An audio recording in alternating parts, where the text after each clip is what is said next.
The flow of water and of time gave life to 1,000 generations. The salmon and the Spokane River that brought them end here.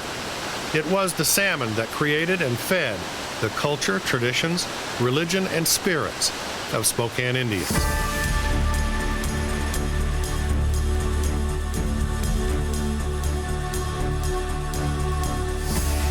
What was it worth? What did those here receive in exchange for all they had and all they knew?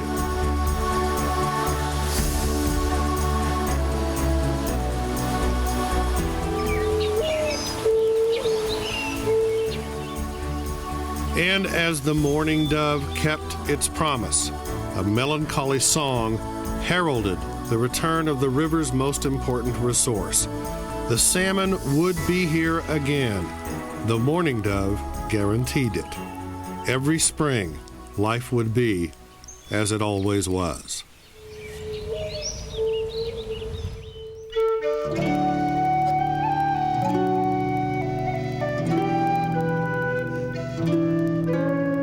With nets, spears, poles, and even their bare hands, the Spokane Tribe gathered the salmon, the sturgeon, and the eels. The spring run overpowered the river itself, feeding thousands of people every year for thousands of years. To be sure, the wealth of this place extended beyond the banks of the river. Rich soil produced field crops, gardens, and orchards. But it was the salmon that made it all special. Everyone came together here. Everyone succeeded, and everyone shared.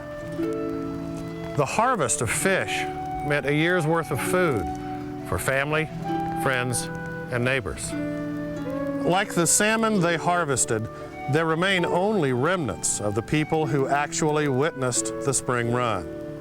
Tribal elders can recall dimly what it was like and what it meant. The river was just black with fish. Them days, they had a dip net, and they'd catch 1 to 5 fish at a dip. One of our last chiefs was William Three Mountain, and he was telling us that he had a high tolerance for that cold river. He could stand out there the longest and spear fish and bring them out. I remember it like it was yesterday because I waded out there once and grabbed an eel. And I sure let go in a hurry too. But we got a lot of fish. We used to have the big garden, and we'd have those watermelon feasts all the time. We'd share all our garden stuff with other people. This was our home.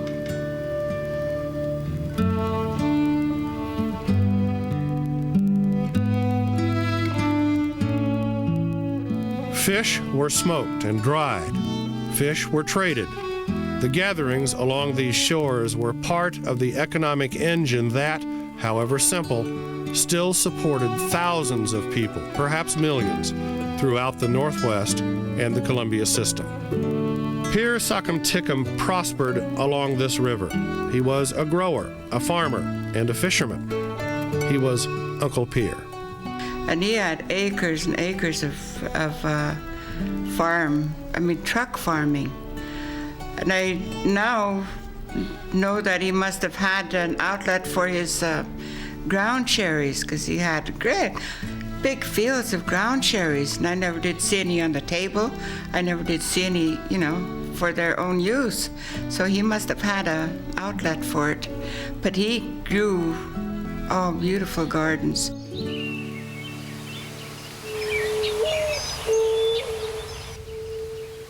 The salmon and the Spokane Tribe of Indians who harvested them here no longer answer.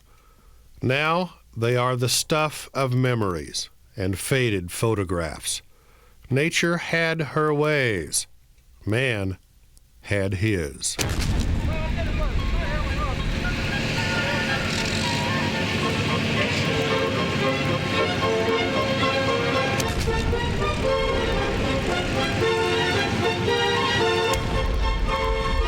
Grand Coulee project was the beginning of vast wealth for the Northwest. It was the beginning of the end for 17 miles of the Spokane River and everything the river provided. Worse yet, it was the end of life as the Spokane Tribe knew it, including culture, economy, tradition, and religion. And we never wanted for anything until Coulee Dam was built. We didn't have nothing. This is the story of the contribution the Spokane Tribe made to the greatest industrial and economic achievement in world history. It is an untold story of the Columbia system, 30 dams, and the economic power and product of 4 states.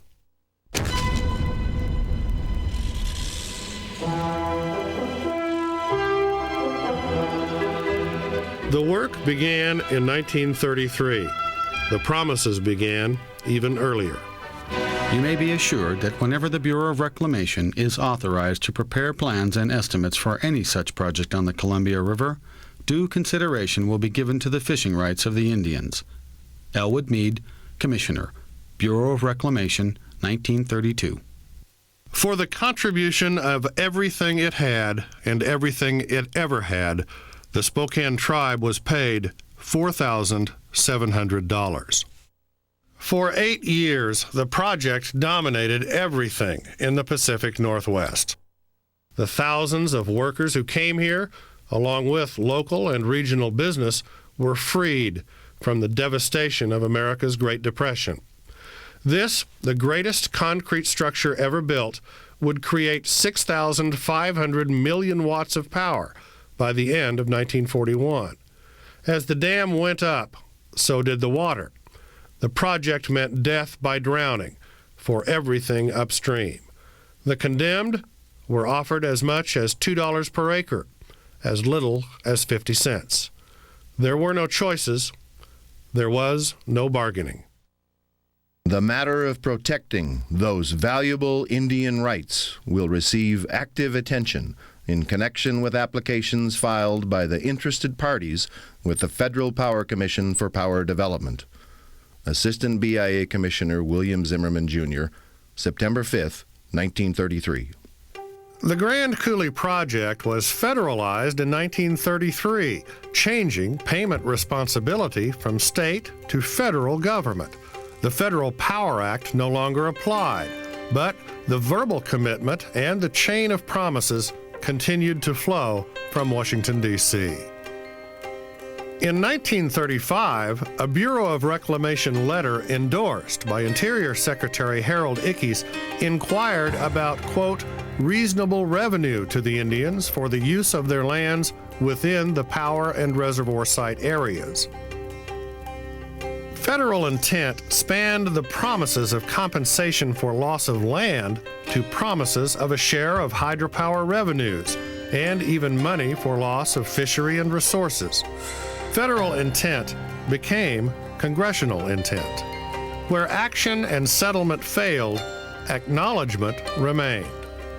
In 1976, Interior Department Attorney Lawrence Aschenbrenner lamented the process and its history, comparing federal dealings with the Spokane Tribe with one who learns of an opportunity, prevents the beneficiary from getting it, and seizes it for himself. Yet, even in the face of congressional intent and direction, federal agencies continue to delay, if not obstruct, the fair and honorable settlement. Before, during, and after federalization of the project, U.S. government officials continued acknowledgement that a share of power revenues should accrue for both the Colville and Spokane tribes. The tribe lived and succeeded on this and the Columbia River. Earning a living was relatively easy, with so much so close at hand. The wealth and resources available here provided or created the community that existed, just as it would anywhere else in the world. The river and its resources spawned farms and towns. It was once home to the United States Army. Indians and non-Indians shared this region. Compensation for non-Indian homes and community infrastructure was promised and provided. Indians, on the other hand, were simply told to take their $4,700 and get out of the way. They use it for barging, use it for hauling wheat, they use it for flood control in Pearland, and they use it for all these things. That's aside from the billions of dollars that have been made from the electricity production from the dam. But for some reason, the United States doesn't think it's necessary that we're paid for our contribution to that, which is what it is. In December 1941, tribal leaders left behind the construction here and headed for Washington, D.C., where meetings at the Department of the Interior were scheduled to discuss settlement. On December 7th, 3 days before the meetings were to begin, the Japanese attack on Pearl Harbor hurled the nation into a world war. The Grand Coulee Dam was more important than ever. Negotiations, tribal leaders were told, would have to wait until the war's end. Interior Department officials made their promise. The war ended less than 4 years later. The promise was never kept. By law, by historic agreements and the honor and commitment within them, the federal government is required to maintain a trust responsibility with Indian tribes. We are really trying to find other ways to make it fair, but of course we're running into a lot of opposition by the United States government. To many here, trust responsibility comes often more in words than deeds. Because if you Indians are going to be fair, you'll take what we're offering you. And forget that 45 years that we made billions and billions of dollars off of your land. Now a part of Washington's Lake Roosevelt, the river slows and dies each year. But the water, as it falls and rises, still changes the landscape. The tribe keeps watch on the water, the land, and the cultural resources that remain here. The river, once so full of promises, is now a threat. The land and the forests fall away into the water, exposing new problems. How do you sit 1,500 miles from here or 2,000 miles and decide for a tribe when you don't know actually what is taking place on the ground? There was a lot of ceremonies lost because of the lack of the fish. A lot of culture was lost along with the building of the dam. And cultural resources to elders were very important as to the cultural sites along the river. Some they determined as sacred sites, and the damage to these sites and the damage to the land, it hurt a lot of people in this respect. Grand Coulee Dam has been worth hundreds of millions of dollars just as a tourist attraction. Visitors have come here from every state, every Canadian province, and possibly every nation in the world just to look at it.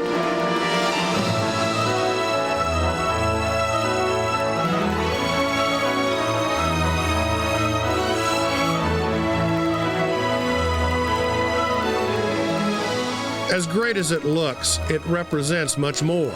Grand Coulee is the linchpin in a system of 30 dams, ranging from southeast Idaho into Montana, British Columbia, Washington, and Oregon.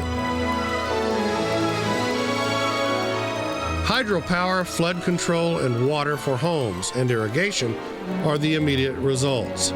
The system touches every industry, every business, every family, and every life.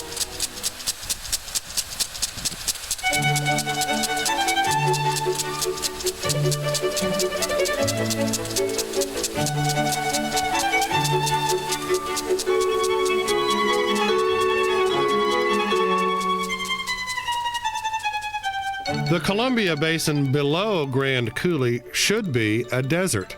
Far from it. This desert is flowered by everything from alfalfa at ground level to the apples in the trees. The desert climate remains, but this region has water to irrigate 500,000 acres. The value of crops alone here exceeds $500 million annually. But it takes much more to do all this business. Farmers and growers are followed by entrepreneurs. Many are here just to bring the crops from the fields. The water flows to industry where crops are processed and become food for the table. More industry is needed because this is one reason why America feeds itself and sends its bounty to feed the world. You can discuss it in billions annually, then hundreds of billions. Over time, the impacts of Grand Coulee and the system it controls have easily reached trillions of dollars, say economists. From this dam and others came the electricity to make aluminum and 350,000 aircraft vital to the Allied effort in the Second World War. Electricity from these lines was critical in making the atomic bombs that ended the war. The American people contributed public lands and resources to make all this possible. Compensation for that came, and still comes, downstream. It includes almost $1 billion per year in electricity and irrigation that subsidize agriculture. For non-Indians downstream, benefits came daily. One economist said it is beyond economic science to compare the value of all this with the $4,700 payoff to the Spokane Tribe. It would be, he said, like comparing the length of your driveway with the distance to Mars. In fact, the tribe is still paying for the dam and all it produced. This water now represents major problems to cultural and environmental resources. The up and down lake levels create new and different flows, changing ecosystems and destroying habitat. Despite constant effort and expense, jurisdiction over natural and cultural resources here is rendered as fluid as the lake itself. And there is pollution to consider, distributed and remobilized in the currents below.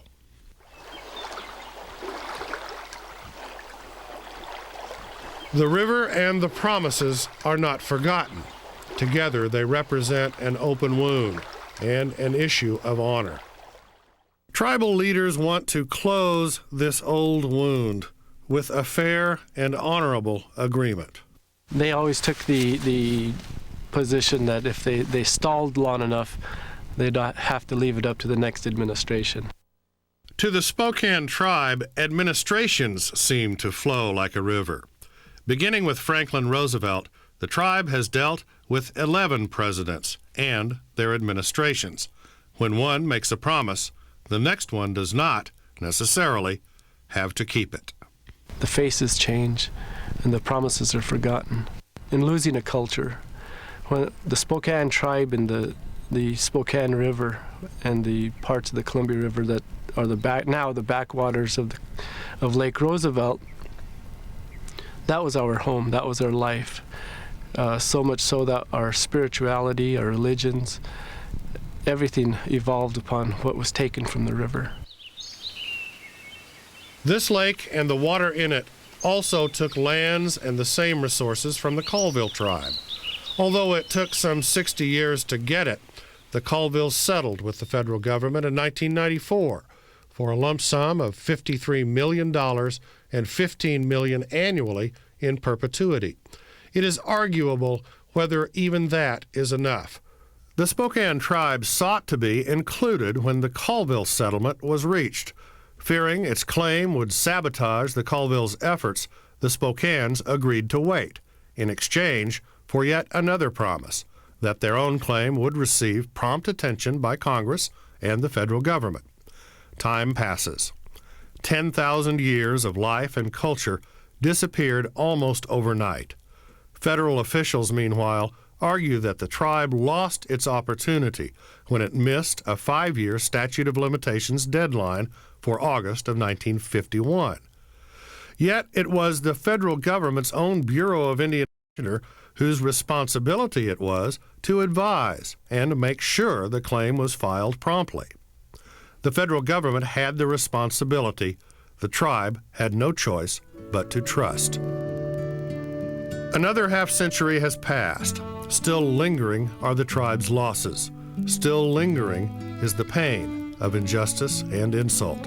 Unending is the tribe's effort to right these wrongs.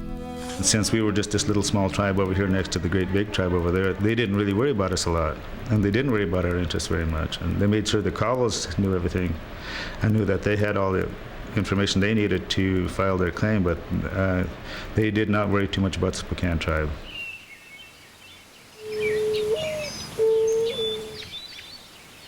Most of the stuff that we learned about the river, we learned from elders before us. It is an honor song, and it's a song of respect, you know. And most times when you sing an honor song, it's in respect to whatever you're honoring. And if we're honoring the river or whatever, we'll probably sing this song.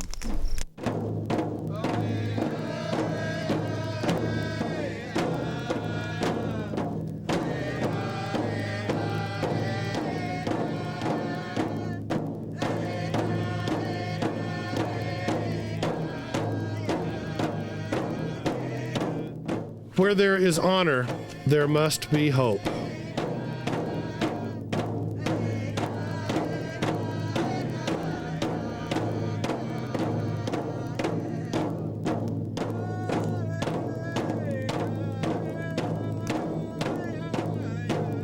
I firmly believe that that there are people out there who will eventually come forward and see and know how to get it done.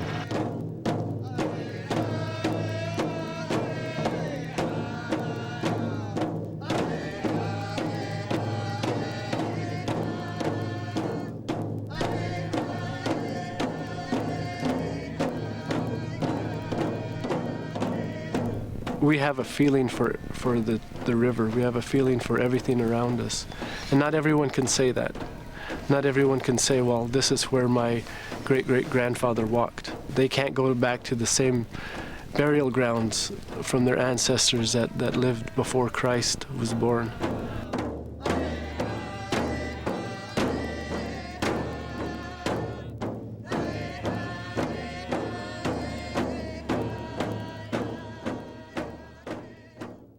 The tribe is as modern as it is ancient.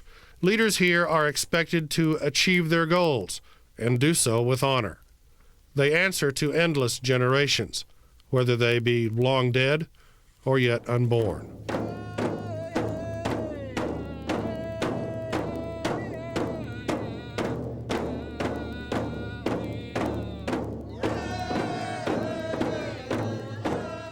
What the nation has gained from what the Spokane Tribe has lost, you can't put a number on that. I mean, it would be impossible.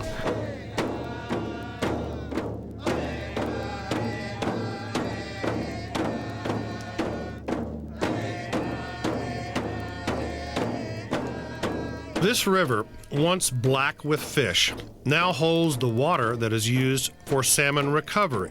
At the expense of the Spokane River and its fishery, the water held here is eventually sent through the system, creating needed flow for salmon runs in the spring and fall, all of them far downstream, and much of them for the non-Indian public.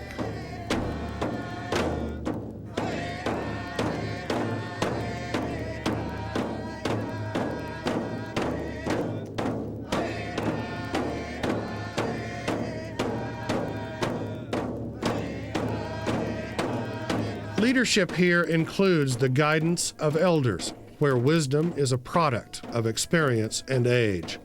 It is also a product of tragedy, where open wounds and broken hearts have given rise to endurance and survival.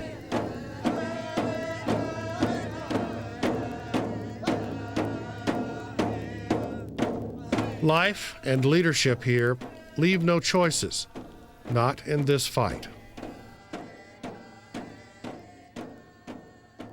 The feeling that you have for it, when you think back on it, I wasn't even born when they started construction on the dam, and I'm 56, going to be 56 years old pretty soon. So you think about that, growing up with that, and seeing that water down there, and seeing seeing the Coulee Dam, and then finding out that that was our land that they're using to store that water. No choices and no quitting. We're river Indians. We lived on that river. For what we had down there and what was in place down there, it's desecrated every year. Every time it draw down there, it's desecrated. Graves come open, camping sites come open, and they're eroded. And so there's no payment for that. And we have been willing to give.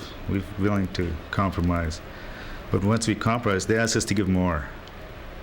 They keep asking us to give more. And so I just decided that I'm not going to give anymore. So I guess that's where the emotions come in. I just decided I'm not going to give anymore.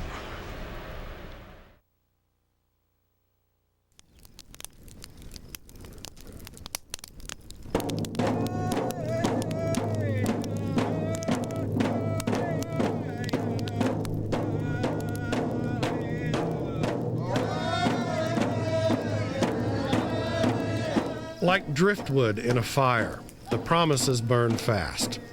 The tribe remembers each one. This tribe remembers that the only promises kept are the ones given by their Creator. Others are fleeting, and the tribe has heard a river of them. I find myself talking to it. I might ask, River, do you remember how it used to be? The game, the fish, the pure water, the roar of the falls? You fed and took care of our people then. For thousands of years, we walked your banks and used your waters. You would always answer when our chiefs called to you with their prayer to the river spirit. Sometimes I stand and shout, River, do you remember us? Alec Sherwood, 1973.